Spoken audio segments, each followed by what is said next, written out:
బాబీ కొల్లి డైరెక్షన్లో నందమూరి బాలకృష్ణ హీరోగా వచ్చిన Daaku Maharaj cinema super hit అయింది. దాదాపు 200 కోట్లు కలెక్ట్ చేసిన ఈ సినిమా బాలయ్య కెరియర్లోనే బిగ్గెస్ట్ హిట్గా నిలిచింది. ఇక ఈ సినిమా విజయంతో బాలయ్య మంచి ఊపు మీద ఉన్నారు.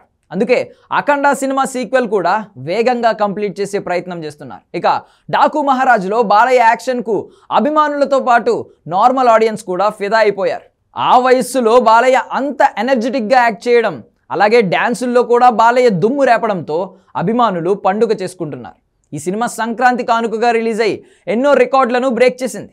ఓవర్సీస్లో కూడా సినిమాకు మంచి కలెక్షన్లు వచ్చాయి. వేరే సినిమాలున్నా సరే ఈ సినిమాకు మంచి రెస్పాన్స్ ఉండడంతో నిర్మాతలకు లాభాల పంట పండింది. అయితే థియేటర్లను సరిగ్గా కేటాయించలేదు అనే ఆరోపణలు కూడా ఉన్నాయి. థియేటర్లను కేటాయించకపోవడంతో సినిమాకు కలెక్షన్లు భారీగా తగ్గాయని, కేటాయించిన థియేటర్లలో కూడా 1-2 షోలు మాత్రమే వేస్తున్నారని ఆరోపణలు వచ్చాయి. దీనిపై నందమూరి అభిమానులు సోషల్ మీడియాలో తీవ్ర స్థాయిలో ఫైర్ అయ్యారు. ఇక ఈ సినిమా త్వరలోనే ఓటీటీలో కూడా రిలీజ్ అయ్యే ఛాన్స్ ఉంది. భారీగా నెట్ఫ్లిక్స్ ఈ సినిమా కోసం ఖర్చు పెట్టినట్లు వార్తలు వస్తున్నాయి. ఇక నందమూరి బాలకృష్ణ ఈ సినిమా కోసం 2 ఏళ్లు కష్టపడడం, రిజల్ట్ కూడా అదే రేంజ్లో ఉండడం, ఈ సినిమా తర్వాత బాలయ్యకు పద్మభూషణ్ అవార్డు కూడా అనౌన్స్ చేయడం జరిగింది. ఇక ఈ సినిమాలో ఒక పాట విషయంలో సోషల్ మీడియాలో బాలయ్యను కొంతమంది టార్గెట్ చేశారు.